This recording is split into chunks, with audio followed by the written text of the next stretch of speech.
think you're good. Okay. Hi everyone, and welcome back to the Dish on Reality with Tanya. and Trina. Wow, and we are back with our special guest, and we just talked a whole lot about the election and all that good stuff. So we'll see what our guest has to say about that as well. Yes, Miss Jennifer. I'm gonna say E because I told her I did not want to mess up her last name. So I would say, is it Eichelberger? Eichelberger. Eichelberger. Yes. Okay, so now I want a burger. Oh my God! Wow, well, thank you so much for being with us this Yes, evening. Really Thank you for appreciate having it. me. Wow, well, your resume is very impressive. It is. Now, I actually met you when my son and I did Atlanta Live, a television show that you actually produced, but you're also an author. Wow, so you do a lot. So how did you start being, were you an author first or television producer? I was an author first, Okay. and then the producing part came later. I actually got into public relations. I used to live in the Washington, D.C. area, and I moved here, and so when I was there, I was in public relations, and I wanted to prepare people to be on television and do things like that. So I had no idea that I was going to actually end up being on television. Oh, wow. Oh, wow. So what was your first show? I had a show, it was called Essence of Grace. Essence of Grace. About 5 years ago. Oh, Wow. 6 years ago. Now, how long have you been in the Atlanta area? Since about 2003. So you liked it enough to stay, huh? Well, I met my wonderful husband here. Okay, that's a good reason to stay. Another story. I was literally about 2010. I said, oh my goodness, I had made the worst mistake. I felt that at the time I had made the worst mistake moving here. I was literally getting ready to move back. Oh, wow. Wow. I mean, literally. I had went up with that area to check on, housing, and because I still have a lot of friends and family there. Okay. And I came back on a Tuesday, and I met him on a Wednesday. Oh, look how God See? works. That was fate. Okay, that was supposed to happen. It was supposed to happen. Yes, and we met your lovely husband. He is so nice. He is. a Very sweetie. nice He's man. a sweetie. And very supportive. Yes. See, I love that. I And we know. can relate because our husbands are so supportive and they're in there doing whatever they do when we're doing the show. Yeah. But you always need that strong backbone. You do. You need that support system. So actually with your books, how many books have you written so far? This is my second book. The first one is Answering the Call, Discovering Your Purpose. And of course it talks about, purpose. Oh, well, that's a good book. It is. And then this one is The Next Level, Spiritual Growth for the Next Level. I love that. And I think so many people have that question, what's my purpose? Why am I here? And I know for years I had prayed that prayer. Okay, God, I need some direction. But I really need you to tell me, why am I here at this appointed time in this season with these parents? Like, really? Like, what's really going on? I wanted to know my purpose. Like, I know that, and I understand it now, even with my journey. Everything that you experience from a child up until now is just shaping you. Absolutely. And your experience. And it's not just for you, it's for you to help other people. Yes, your testimony is for someone else. It is. It is. And it's amazing you said that because when I was a little girl, I used to take the brush and I used to pretend I'm telling my age, but that's okay. I used to pretend I was Walter Cronkite. Yeah, Cronkite, I remember him. The news reporter. When we were little, he would be on TV, I used to do it, and I had my father gave me a tape recorder, and then I had no idea I was going to end up, in media. Oh, wow. Wow. Wow. But yes, it's always in us. So I guess different experiences and the clues that God always give us, our instincts kind of will bring that out. Different things will bring, push us towards our destiny. Yeah, that's what I believe. Yes. Oh, that's good stuff. I know. Now, how did you end up currently being the producer over at Channel 57? How did that happen? There again, that was divine. I not long after I had moved here, I went to visit church with my sister, and a couple of people were there, unbeknownst to me, from the television station, and I was led to go up to talk to them. Oh, wow. Wow. Okay, and one thing, so she invited me to come over to the station to be a prayer partner. So I started volunteering, and one thing led to another, and then that's how that started. You were really being present, to even know that, to have that thought, I need to go talk to these people. Like you were right in your divine state. That's good stuff. It definitely is. Yeah, I gotta read your book. I know, right? Like you right on it. Like you were really listening. You do have to be in tune. You do. Now, what advice in your book do you give people? Especially now, it's just so much that goes on. I think a lot of people, like you said, are searching for their purpose and what should I be doing. You know, they just have so many questions about life. So what advice do you give them in your book? Well, my first book, that's a very good question. If you seek God and really seek Him for your purpose, He will help you. But in the meantime, there's some questions you can ask yourself. You can say, what would I do for free? That's a good question. What is my passion? What do you really enjoy doing? Those are some questions going to lead you to your purpose. What did you want to do as a child? Those are some questions. You know what? That is good stuff. Because I've had people ask me years ago, if time and money were not an issue, how would you spend your days? See, that's very good.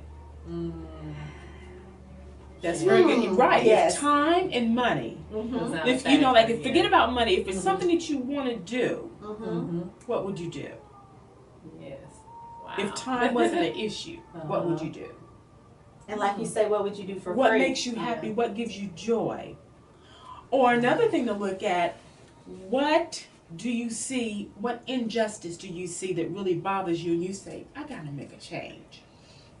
That's awesome that you say that too. That would definitely lead you to Make what a you need change to do. and what your purpose is. Because I've heard a lot of people say that they actually saw something or they had an experience or they saw someone go through something and that's when they started, you know, maybe an organization or something like that to help other people. Because I think anything that we do, it should be a blessing to someone else, no matter what you're doing in life. So. And you really, really, like, sometimes you may think you want to do something until you kind of understand the cost of doing it. And that's how you'll really, now I remember years ago, I wanted to volunteer at a domestic violence shelter. Because that always bothered me. So when I went to try to volunteer, I'm thinking it would be easy to go. But then this lady was like, no, we have to do a background check. And everything has to be confidential because you may have to accompany these ladies to court. And I'm like, wait. I want to try and do all that now. What I want to do. So to your point, are you willing to pay the cost to really do that? Or you may just be passionate. You may want to help somebody, but are you that passionate to go that extra mile? Be like, okay, this is going to take time out of my schedule. Now I just want to come drop some stuff off, and I ain't trying to do all that. So that is so good what you said. So that's why I know your book is good. Because you're like, okay, now for real. Like, what? Wow. Now, Miss Jennifer, so what is your passion? Because I know you got a lot of stuff going on. My passion is I like to talk and to speak at conferences to empower women to be the best that they can be and to move forward. That's one of the things I enjoy doing. Wow. That's awesome. And not be stuck. Because a lot of times through your different experiences, you can be stuck as back in your teenage years when something dramatic happened. You probably still ain't over that. Okay, girl, I'm going to need you to say a couple of prayers and I'm going to pray with you and we're going to move on from that. Now, we can't be stuck on that. So when you do things like that and speak with women, when you run into somebody that's really, really stuck, how do you handle that? Or I know you may tell them to read your book, but have you ever encountered anything like that? Yeah, well, one of the first things you have to, like, if you got to tell people forgive the person that wronged you. And you got to forgive yourself.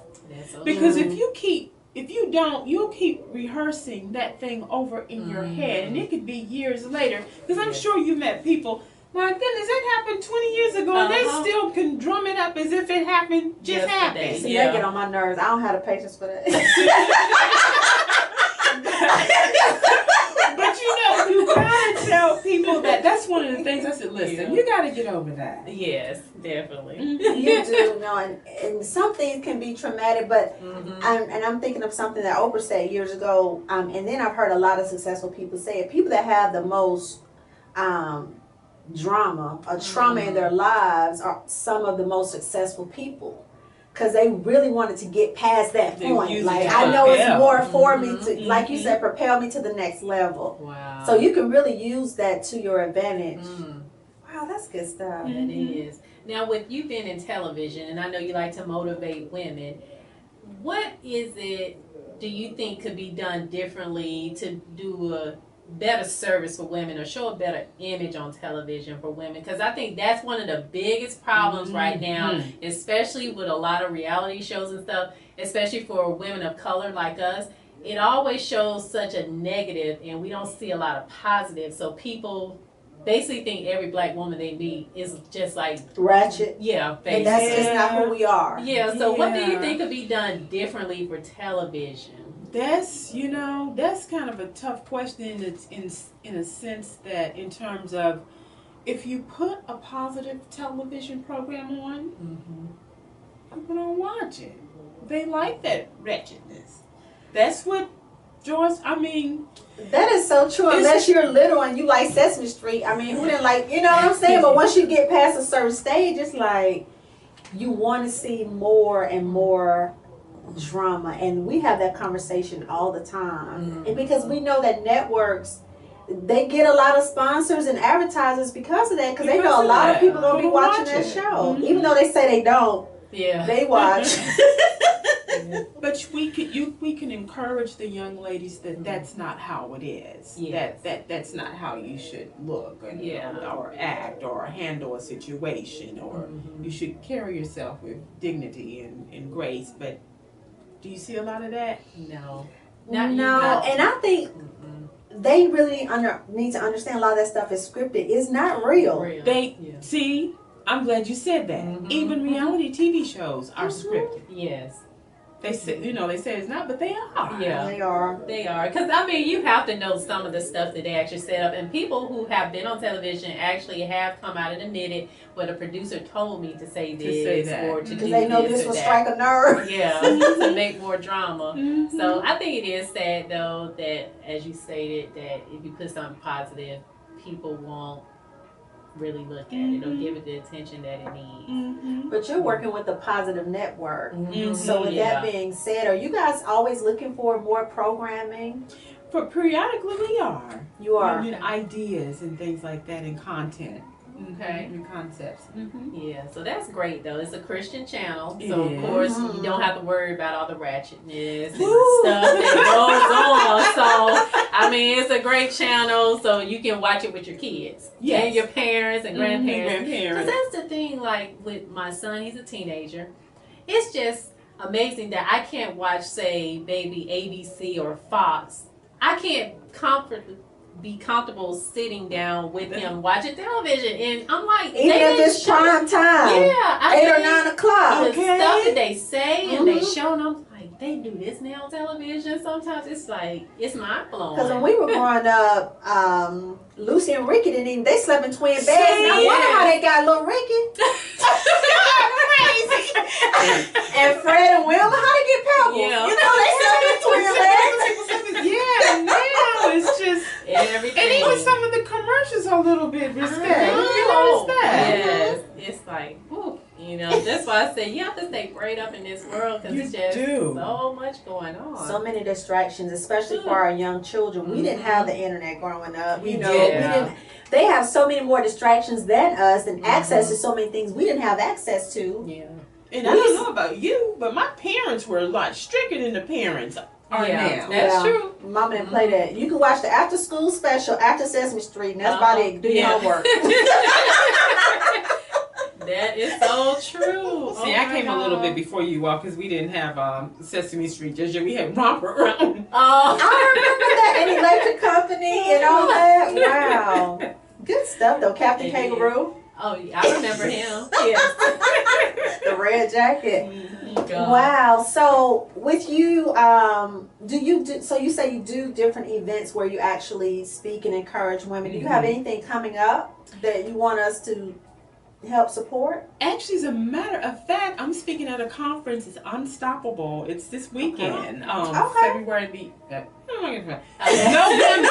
No, you know what? I'm thinking of another day. But November the 11th and the 12th. This coming weekend is Unstoppable. So I'm going to be speaking on media, the power of media. Oh wow. Oh, that sounds good. So where is it located? It's located in And how can people get tickets to come out, or is it a free, or people? there are tickets, but if you know what, if they contact me on my website, Jennifer Eichelberger.com, then I can give more information. But it's this weekend. And we'll make sure we put that on our social media so people can go and log on. They have correct spelling of how to get to your website and that check our Facebook page because I did put her website information on the flyer. So absolutely, and it's on Instagram too. It should be on. Yes, the Dish on Reality. We'll have that information. That's good stuff. I know. It's nothing like positive and. Yes. Women coming together in the sisterhood, we need that so much, and especially, I wouldn't say we're older women, but it's a lot of the younger girls that really need the support of us in our generation to know, okay, that's not the proper way to speak. Should be doing all that cussing, even if they gonna bleep it out. I mean, do you really, on television and things that you wear, things that you say, how you carry yourself, like that stuff never goes away. Yeah, and I'm in my 40s, and I would never. I'm still scared of my mom, so I would not even want to do stuff that I know she would look at television and she would be calling me saying, "What did you just do on TV?" You know, people in my church gonna be watching this. Yeah. But unfortunately now some of the moms are on television with the daughters. I know. Acting just as crazy. So wow. So I think that's awesome. Everything that you do is positive. So we'll definitely get your information so people can get your book through your website as well. Correct. What's your social media? Instagram is JE Ministries. JE Ministries, okay. Okay. And Facebook is JR Star Eichelberger. Okay, so we'll make sure we have all of your information for everybody to get to. But just go to my website, to get everything. To get everything, so they can order your books and everything off of your website. There's a link on there. Good. Sounds like some good stuff. I know. And people can really discover themselves through that, and like you said, it's Christian based. So that's spiritually based. Yes. And after this election, I think we all need to be turning the lights right out now. If you, like I said on my Facebook, if you didn't pray before, you'll be praying now. Yeah. I put that on my Facebook too. You did. And it's so funny because we talked earlier today, and I said, Trina, I'm shocked that everybody else is shocked because normally after you've had a Democratic Party or the Republican Party in for 8 years, it always switches up because people want some type of change. So just like, Obama changed and then Trump was like, make America. So people's like, whatever that is, it's got to be better than now. But they don't know what's to come. So it's easy to say that. So, yes, it's definitely, last night was historic. A lot of people voted and they were really almost neck and neck. They were close. It was real close. But it is too. I was discussing with my husband last night. I hate the way that they do the election with these electoral votes. Because I just feel like that's a way for them to basically cheat or do what they want to. Because how can you say after 1% of the vote is turned in for that state, well, we predict that he's going to win. You have 1% of the vote. But, like, for instance, when Gore and Bush were running, Gore got the popular vote in Florida. But like he win it. Because it still wasn't enough points for him to get. You see what I'm saying? Like that, and they kept flip-flopping. Remember, one day Gore won, then the next day Bush won. I remember I lived in New York, and every day the paper would say something different. And I think that probably went on for maybe a week. It went on for a little while. But I think that discourages a lot of young people from wanting to vote because they're like, my vote doesn't count anyway because they're saying that they do it this way. So I think that's one thing I think they really need to look into and change. I think every single vote should really count and not these electoral votes. I know. I don't know who came up with this. I don't know because Hillary has the popular vote. Yes. If you look at it. Yep, she won. But she didn't win in the states that she needed to get the election. Pennsylvania, Ohio, Michigan, and Florida. Like I was like, uh-oh. When she lost Ohio, I was like, looking good. It's not looking good. But then the other candidate, I can't even get my word. Party. Yes. Johnson. A lot of people that were upset with both of them, that was Hillary's vote because that candidate got a lot of votes. He did. He got a lot of votes that would have normally went probably to the Democratic Party, and that's what tipped that election. Yeah, because I think in Pennsylvania he had got maybe 300,000 votes or something, and if she would have gotten those votes, she would have beat Trump. Some of the states were really close. Like I looked at all the states that were at least like say 5% off. It was quite a few. It was. It was really, really close, but we'll see what happens. And you know, with all three branches now, it's like, okay, the Republicans, I was like, ooh. Just stay prayed up and know God is your source. That's absolutely. all. It's good stuff. So we'll see what happens. And I will tell you that I was looking at a couple of interviews and videos about what, you know, different things with Trump and, you know, with the amendment about gun rights and all of this. And the lady said, well, I know you're for, but do you have a gun? He was like, that's none of your business. That means, yes, I got a lot of them. Basically. But I will tell you, like we were discussing earlier, what tipped the vote over for Trump is you had a lot of poor whites that came out and voted yesterday. And educated Democrats, mostly college educated, they don't vote Democrat. They vote Republican. So with those people coming out to vote, and then we have more Hispanics and we have more Asian culture, especially in Georgia. Yeah. It was never close though. In Georgia. We're going to be a red state. Yeah, we've been a red state for a long time. I think they said it only time a Democrat won was when Bill Clinton, I think he won the state of Georgia. Yeah, I think it was 92, yeah. Something like that. Yeah, so interesting stuff. So definitely, I mean, vote.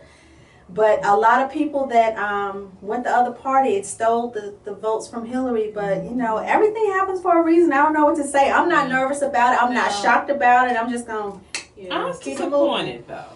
Yeah, it is disappointing. I was very, very disappointed because I kept looking at my phone last night to see when they go, and I said, oh, this is not looking good. I was very disappointed. Because but I just knew something told me that it was going to be like that. That's the thing. You know, we was just saying, I said, I have to have a license and take a test and do all of this to be a real estate agent and sell you a house. But he doesn't have to have any experience to run the free world. He just said what a lot of them think. And he just has the nerve to say it. And they're like, oh, I like him. Because the thing about it, they were like, well, at least he's telling you who he is up front. He's not trying to hide behind it like the Democratic Party normally does. It's like, hey, it's just like, I told my sister this analogy. It's just like somebody being locked up in prison. Oh, they locked up in prison. They reading the Bible. They going to marry her when they get out. And when they get out. And when they get out, just like they tell us everything we want to hear, but when they get in office, they don't do anything. And I think the Democratic Party has let down people for so many years. They're just like, you know what? Forget that. I'm not doing that anymore. And I think a lot of that happened as well. So, interesting stuff. But you brought out a good point because I looked at the demographics. I think it was like 80% of the white male voted for him. Uneducated, 80%. That's a lot. It is. If my memory serves me correctly, I believe. And then women, I think it was 60%. Yes. They voted it's for high. So yes, it's interesting because you would think a lot of women vote for, but you would think, I wouldn't think that as many women would have. But like I was telling her too, a lot of people just still don't believe that a woman should be in that position. Like they don't even like women as preachers. Right. So you know they don't want a woman. Because I run into that. Yep. So you know. They don't want. Even if they don't know nothing themselves. He lacks the experience. Yes. And this is not a reality TV show. I know. There's no do-overs, no cuts. And you can't just be like, you know what, talk to a leader, hang up on him. You can't be doing that. And our life, to a degree, is affected by what he does. I mean, yes, we know that God is the author and finisher of our faith, but we may suffer some consequences because of that. Because he already peed off the people that certain countries is like they don't even want to deal with him. They don't even want him coming. I think he's been banned early part of the year from certain countries. Like, okay, but this is what Yeah, this is what y'all voted for. It's interesting. He didn't show any tax returns. No. He didn't. And he just went totally against the grain. And people was like, I don't like him. I like him. And I was listening to some people today, and I said, the people that probably voted for him, do you really think that he's going to really help He don't care nothing about them. Like my sister said, they probably can't even afford to stay in none of his hotels. They don't. They don't wear his, they can't afford to buy his clothes, stay in his hotels. I mean, nothing. So that's what I'm like. And he's never been a regular person. He's always grew up rich. So how can he ever relate to what the average person goes through? But just like I told my sister, remember years ago, I don't know if you were in Georgia when we had Roy Barnes that was governor. No. And when he gathered all the votes from the rural Georgia because he said he was not going to change the Confederate flag. Yeah. So they voted him in office. When he got in there and changed that flag, you had all these yard signs that said "Boot Barnes, Boot Barnes." He did not get reelected. So he did change. He changed it. So basically lied to them. They said, okay, well, you won't get reelected. So that's what happened. So they was like, no, they're not falling for that again. And what we could do in 2 years, through the midterms, we could go in and vote. Yes. See, a lot of times a lot of people don't vote. No. They only in the other elections. In the other elections. You're right. So we got to change that. Yeah. We do, but the Amendment 1, for the school board, definitely wanted that to not be. So that one. So it's like, the last thing we need is for private businesses to be involved in the schools. Yes.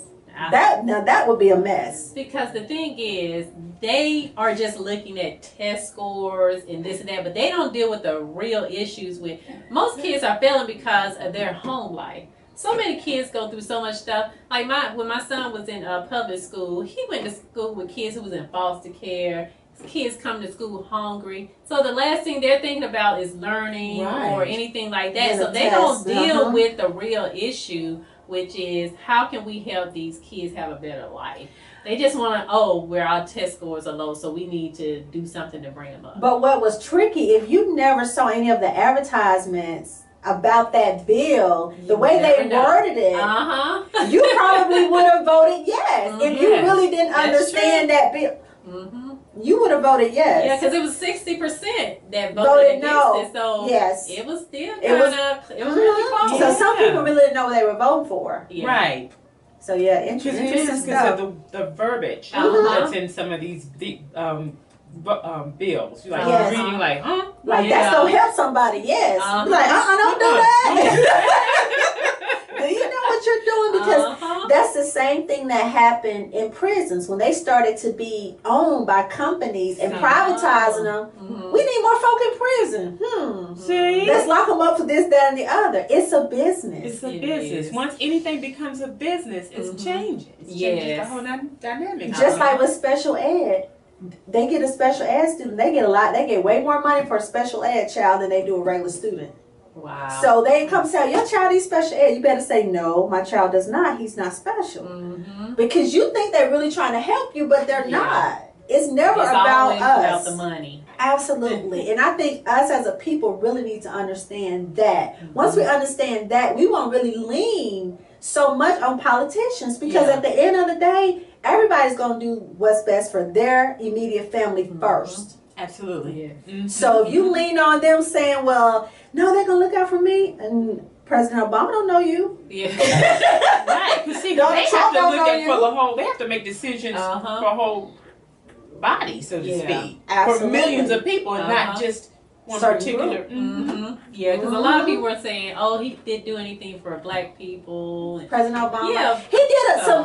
He did some stuff, but it helped kind of everybody, but nothing specific to say, hey, I'm going to help my brothers and sisters. No, it wasn't that kind of party. But he can't, he couldn't do that. Yeah, I mean, we would be upset if Trump said, well, all white people, I'm going to make sure that this. I mean, he was subliminally saying it, but he couldn't just come out and say it. Yes really and no. I think, especially now, you're almost about to leave office. You can go on and, I think but he's busy now with the transition team. Transition. I get it, I understand, but LGBT community, He did a lot of stuff, like even with him winning office, marriage is between a man and a woman. Second term, well, I changed my mind. You what? You can't just be changing your mind about that. You know, so it's like, what do I need to do? The thing that Donald Trump has to think about, after he's sworn in, the next day, they're trying to figure out how to get him reelected. And that's with every president. It's like, your job now is to be reelected. Well, I don't think he wants to be reelected. I really think. You don't think he wants this job now? I think, like I said, it was a fluke. It started off as, hey, I'm going to see how far I can get. But he said years ago, and they had him in an interview, he said, if I ever ran for president, I'll run as a Republican because they're dumb enough to vote me. He did. I saw that. I saw he that. said it. So that is funny. Yes. Funny but sad. It is. Very And sad. then, you know, that speaks of where we are in this country. Yes. I mean, I'm not so much worried about Donald Trump as much as I am about his followers. Yes. That's what's scary. Yes. It really is. Because they really think, yeah, he's going to help us make it. No. And the thing about it, too, just kind of going down history, if working class black people and poor white people band together, they could do so much together. But the problem happened when you have one particular group telling another group you're superior. Even though both of y'all getting the raw end of the deal, the raw, you know, the bad end. But no, you're superior. So that's why we have the separation. And we could do a lot, you know, better if people were kind of joined together, but it is what it is. It is what it is. Yeah, that's the world we live in. But you know, like you said, we have to look to see the author and finisher of our faith. We do. And we'll make it through. Because somebody posted something on Facebook today, and I thought it was so profound. They said, listen, everybody, we're going to be okay. Since remember, our ancestors got through, and they couldn't even vote. Yeah, they didn't even have true. a voice. They didn't have radio programs like this. Yeah, that's true. That's true. You know, like I tell everybody, you just got to look to God. Just pray about it because He is your source, not government. Because they have let you down all these years. They'll continue to let you down. So. And they're not your leader or your source. Yes. Right. So you can't be, and I was like, why people getting all radical? Ain't that deep? They not going to pay your light bill. They know. The same bills you had yesterday that was due, they're going to be due today and next year. So bills come every 30 days. Checks may get lost in the mail, but the bills never do. Never. Oh, God. So we'll be fine. We'll get through it. I think we may have a few little bumpy roads, but we'll get through. Yeah. I think right now people are still in shock. Yeah, I think that's the biggest thing. But why though? Think about it. Look at all the other candidates we had during the primary season. Because I kept saying, I said, honey, he won that seat. I said, you don't look at it like that. But you know what? At one point, him and Ben Carson was like neck and neck. But I needed Ben's wife to get a makeover. I'm just saying, we need her to get a makeover. Because them homemade dresses was not going to be looking good in the White House. No, but I don't know. I think he started kind of being unsure in his answers when he was doing the debates. People kind of was like, I don't know if he's strong enough to kind of deal with all the pressures and everything. So he lost a lot of voters, people that had confidence in him. And then Chris Christie was, he's Republican. He was too chubby. They're not going to vote in a fat president. Yeah, we never had one. Well, except Roosevelt. Yeah. But that was a different time and era. You know, we're very visual people. Yes, and he was too chubby. Cute little cheeks. You just want to... He wasn't on the president, though. Oh, gosh. So he's hoping to get on the cabinet for Trump because he jumped on his bandwagon once he was out of the race. But a lot of them dissed him. A lot of Republicans, they disassociated themselves. They didn't want to support him. And now it's like, oh... You know what? Forget that voice message I left you last week. Even the Speaker of the House, he was like, they was just so upset with him. I think because, like you said, he exposed them and what they really think, and they're thinking like, we don't say that out loud. That's like kitchen table talk. That's like private talk. What you're out where are here your saying. manners? You don't say that out loud. Let's stay in the house. It's going to be interesting. His cabinet. That's going to be quite interesting. To see who he chooses for. And I think Hillary's her whole camp. Can you imagine people that had given resignations to their other jobs because they just knew they were going to be in her cabinet and working with her? And oh, that's rough. Yeah. So, like I said, we'll just have to keep living and see. It's gonna be interesting. It is gonna be I definitely will have my opinion as always. Interesting. But I thought Obama showed a lot of class by inviting him to the White House today, and then Hillary calling, and congratulating him. But what I really didn't like about Hillary is that she did not stay up with the people that were at the party this. I said, what kind of party is that when the people looking like this on camera?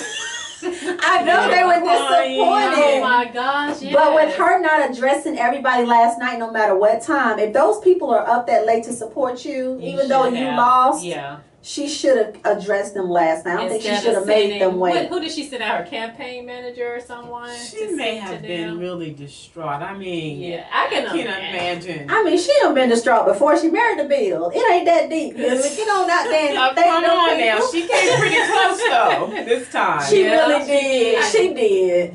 She did, but for real, you did do worse. I mean, maybe she had been promised it was gonna be her turn. You never know. They weren't gonna let the Clintons get back in the White House though. They just wasn't gonna happen. I think a lot of people thought because she really did well in primary and the other. Yeah. Interesting. Interesting stuff. Interesting time. Wow. Yes. Well. It's just speechless. I think everybody's still in shock. It's gonna take a while. It's like having an earthquake and they have the aftershock. That's what people feeling right now. But now I don't know if you all saw this, but somebody was it Snoop Dogg post? He says 9. Did y'all see that one? 9/11. And then the other one, 11/9. Yeah. Both was tragic days. Basically, what they were saying. Both are tragedies. So. You know how many people gonna be playing that number in the cash 3? I'm just saying. You gotta take it to the lottery. I'm just saying, because I'm sure some people did. Absolutely. But yeah, so we'll see what happens. But definitely, so we're gonna post all of your information on the site, on our social media. Make sure people have your correct website information so they can get your books. And now, any events that you speak at, do you put all that information on your site as well? Pretty much everything is on my website. Okay. And on Facebook, but I figured I didn't put a whole lot on Facebook today because I knew it would be flooded with everything else. Yes. Wow. And on Instagram, I'm the Instagram queen, so. Perfect. Wow. Yeah, I didn't put anything on Facebook earlier today either. Trina did the poster and the flyer, so I reposted that. But other than that, I just kind of looked at what everybody else was putting on the timeline, and some people were really upset. Somebody's like, I got a Winnebago, y'all ready? I mean, I was like, for real? Like, I'm not leaving. I know. But the same thing happened when Obama was elected. All these people, I'm moving to another country, I'm leaving. They didn't go nowhere. Just like most people not going nowhere now. They ain't going nowhere. Yeah. They think about that Christmas shopping. Like, well, can you pass a potato salad? Back in 2 weeks. Exactly. Yeah, Thanksgiving. Well, thank you guys so much for joining us this week on The Dish on Reality. Our website is thedishonreality.com. Our Twitter is Dish on Reality, Instagram, The Dish on Reality, and Facebook, The Dish on Reality with Tanya and Trina, along with YouTube, which you can go back and watch all past episodes. The Dish on Reality with Tanya and Trina. And thank you so much, Miss Jennifer. It's been a joy. Yes, I enjoyed it. This was fun. Yes, absolutely. So we will see you guys next week, same place, same time, next Wednesday, 8 p.m. Eastern Time. Yes. So you guys, get some rest, because I know you probably up late last night trying to watch the results. So get some rest, and we'll see you next week. Bye. Bye. The hottest music, R&B, hip hop, pop. I still get you. Reggae, EDM, indie, old school, side. Check it. And sports talk right here. StarHitRadio.com.